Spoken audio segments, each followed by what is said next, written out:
Torquil Taring, the man who won the first of the two GT races today with the mighty Di Tommaso Pantera, is on pole position. Alongside him, the silver and blue Marcos of former British touring car champion Chris Hodgetts, with the two blue coral Porsches of John Greasley and John Morrison on the second row. It's a rolling start. It's Chris Hodgetts in the lead. The Marcos is up front. And Mark Hale's going well there too in the new TVR. Certainly that car's improved a great deal since we saw it first time, but look at the markers. Hodgetts now getting away from the Great Dane behind, who in turn leads the two Porsches. Chris Hodgetts already putting a bit of daylight between himself and Torquil Taring. The first race proved that it's crucial to be ahead of the first corner. Hodgetts has done it. Hodgetts is leading. The cars making their way now up towards McLean. Somebody's off. That's John Greasley. The former rallycrosser takes to the grass. The front of the car sustains damage there. You can see that valance being wiped off as he spins across the grass.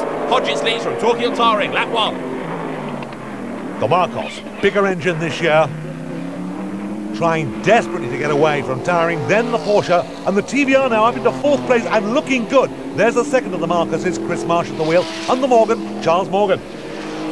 Great variety in the GT Championship this year. Gareth Lloyd going through with the Ford Escort RS Cosworth. John Morrison comes towards us. Then Mark Hales with this gorgeous TVR Sebera. And considering how underdeveloped it was when we first saw it at Silverstone, Hales and the TVR crew are coming on at pace with this car. Hodgetts coming down into the right-hander of the old hairpin. Rather looked as though something was flapping on the right-hand side of that car where the exhaust should have been. I rather wonder whether in the heat of battle Hodgetts has lost the exhaust pipe somewhere en route. Well, there was definitely a puff of smoke from there, but I didn't see whether the exhaust pipe was missing or not. Let's have a good close look as he comes up here, still in the lead, still holding off, Taring behind him. We'll see as he comes out of the corner. And yes, it is missing. Chris Hodgetts then being slow. Look how close Torquil Taring is now as they come down to the chicane. Side by side, Hodgetts has the better line, but the Di Tommaso in straight line speed alone goes through into the lead. Torquil Taring leads at Donington. Hodgetts trying the outside line. It looks as though he's missing up inside the Marcos. It's going to be a very tiring situation for the driver if indeed all the fumes are going in the cockpit. Well, he's going to have fumes, he's going to be out of power. There's the damaged Porsche, by the way, that has regained the circuit. Hodgetts has got a whole bucket full of problems. But Torquil Taring still has the lead, but only just. Chris Hodgetts right there behind him. This is the old hairpin. The Di Tommaso Pantera leads the mighty Marcos. They're heading up to McLean's. Hodgetts hanging on like a milkman hanging on to his takings. That's what he used to do. Greasley with the Porsche. You can see that front spoiler's dragging on the ground. Let's just hope it lasts the race. Without it, that car would be even more of a handful than it is already. The 911 GT2 goes down through the Craner curves as the Dane Torquil Taring rounds the right-hander of Coppice. Hodgetts in that second place. Oh dear, Greasley's got problems. Yes, I think those are mechanical problems rather than anything at all to do with the front of the car. And indeed, judging by the smoke, I'd say he's got a turbo gone. Chris Marsh into the chicane, son of Jem Marsh, the co-founder of the Marcos company, along with Frank Costin. Out of the chicane goes Chris Marsh. His teammate, Chris Hodgetts, is still fighting to try and get that lead away from Torquil Taring. And fight he's got to do, because Taring seems to have that little bit of a power advantage, probably, as we've said, caused by the lack of the exhaust pipe on Hodgetts' car. It does have a tremendous effect on a car, but he really is trying. Pushing it right on the limit, but not quite close enough to challenge. He needs to get a bit closer and have a look on the inside when they come up to the chicane here, and he's not close enough to have that look at the inside that we've seen people do on a number of occasions today. Still though, Torquil Taring having to check his mirrors to see how close Hodgetts is. Whoops, Taring's got it sideways. He's outbraked himself, he spins. Hodgetts almost comes to a standstill to avoid the car, and Taring has thrown it away. I think he did exactly as you said. I think he looked in his mirrors, and while he was looking in his mirrors, he forgot to brake. So Chris Hodgetts inherits the lead. Torquil Taring, with vast amounts of sports car experience, really has only himself to blame for all that. He's down in a rather distant second place.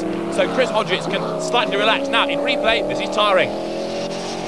Yeah, I really believe he just missed his braking point there. I think he was so busy looking what was going on behind, he forgot to look what was going on in front. A lack of concentration then. Perhaps Torquil is tiring as the race goes on. He spins off. A very flamboyant way to restart, almost catching up the lapped Porsche there. But Chris Hodgetts on the final lap of Donington's national circuit is in the lead. It looks as though Marcos are going to win at Donington.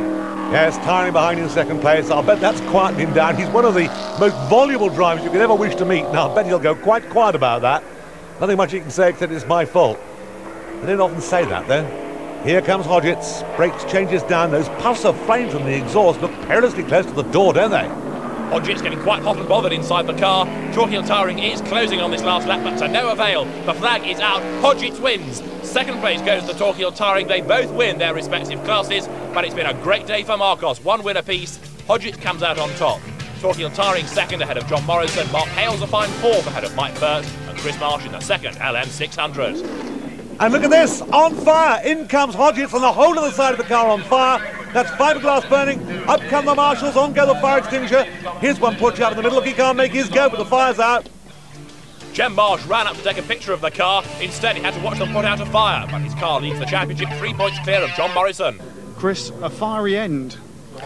Yes, unfortunately, it's done a little bit of fire damage to the car. The exhaust cap blew off halfway through the race, so I knew that there would be a problem when we got to the pit lane. So I radioed the crew that when I came in, I thought it was going to catch fire, so we were ready for it. And your victory, a result really down perhaps to perseverance? Yes, I never give up. That's one of my traits. I never ever give up because anything can happen. And fortunately, with the pressure that we put on to Torquay, then he slid off at the chicane. So it was a gift given to me, but I suspected if I kept the pressure up, maybe that gift might come. So that was good, yes. Excellent. Chris, congratulations, and we're glad that you're safe and well. No problem. Thank you very much. Thank you. So Chris Hodgetts bringing this round of the Best of British Motorsport to a rather explosive end.